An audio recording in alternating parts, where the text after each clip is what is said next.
In an alternate reality observed by the Watcher, Odin sought to unify the 9 realms under Asgard's rule, waging war alongside his executioner, Hela. Together they conquered many realms, but Hela's hunger for power grew insatiable. When she revealed her ambitions to Odin, he warned her that a warrior must know when to lay down their sword. Unlike in the main timeline, where Odin banished her to Hell, he instead devised another punishment, casting her down to Earth, specifically China, believing that no god should wield dominion over death without valuing life. Meanwhile, Shu Wenwu, the formidable leader of the 10 Rings, had long understood that the greatest powers often came from beyond Earth. He soon discovered Hela, who was furious about her exile. She ordered Wenwu's warriors to retrieve her crown, but Wenwu himself intervened, asserting his authority. She dismissed his rings as trivial, while he countered that many feared his power. However, Hela was unfazed, declaring herself the goddess of death. The two clashed, and after the battle, Hela claimed that had she possessed her crown, Wenwu would have bowed before her. Curious, Wenwu challenged her to retrieve it, but she found herself unable to do so. Amused and intrigued, Wenwu invited her to his headquarters.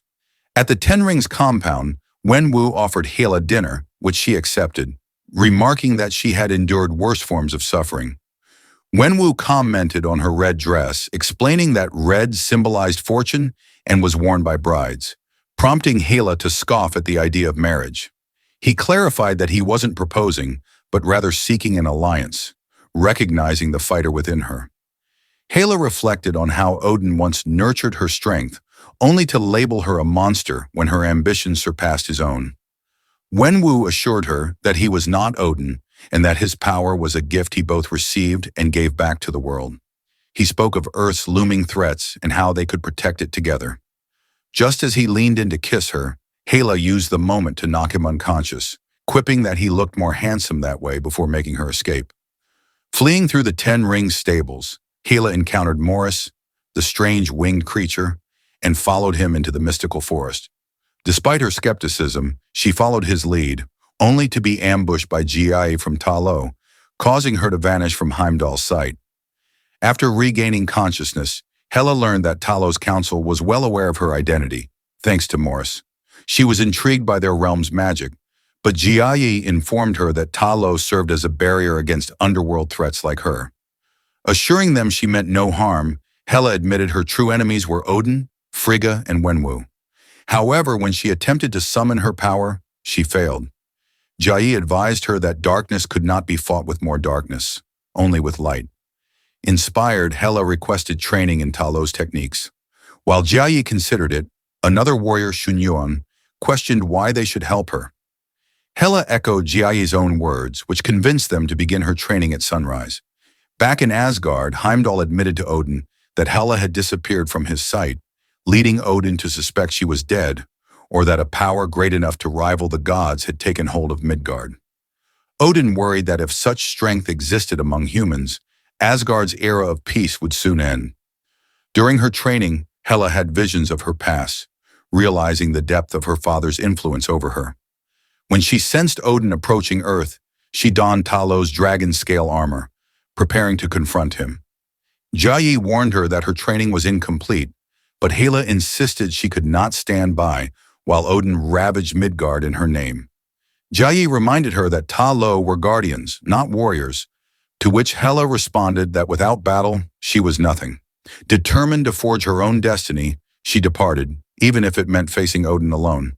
Meanwhile, the 10 Rings compound came under siege by Odin's forces. Wenwu ordered his men to retreat behind the gates. When Hela arrived to fight alongside him, he remarked that he missed the dress she wore at dinner. After battling Asgardian warriors, Odin himself appeared, claiming that he had feared the worst when Hela vanished.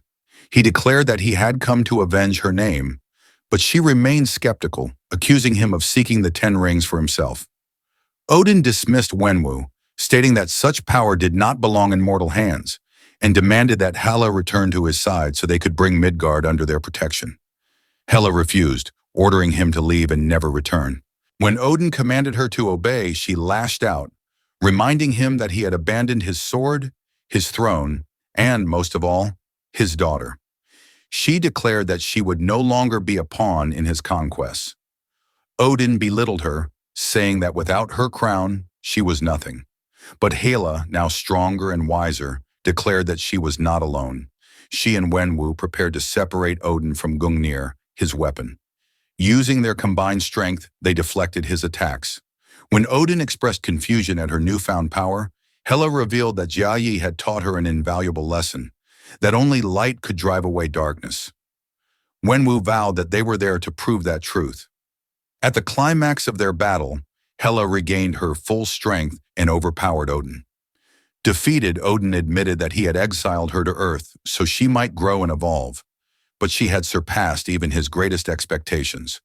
Acknowledging her transformation, he offered her the throne, stating that she had earned it. Hela accepted not to continue his empire, but to dismantle it and bring true freedom to the Nine Realms. She acknowledged that such a task would take time, even eons, but she was willing to see it through. When Odin asked what had changed in her, she simply responded, "I gave peace a chance." As the Watcher observed, Hela, alongside the Asgardian army and the Ten Rings, embarked on a new mission, not one of conquest but of justice, fighting against oppression across the Nine Realms.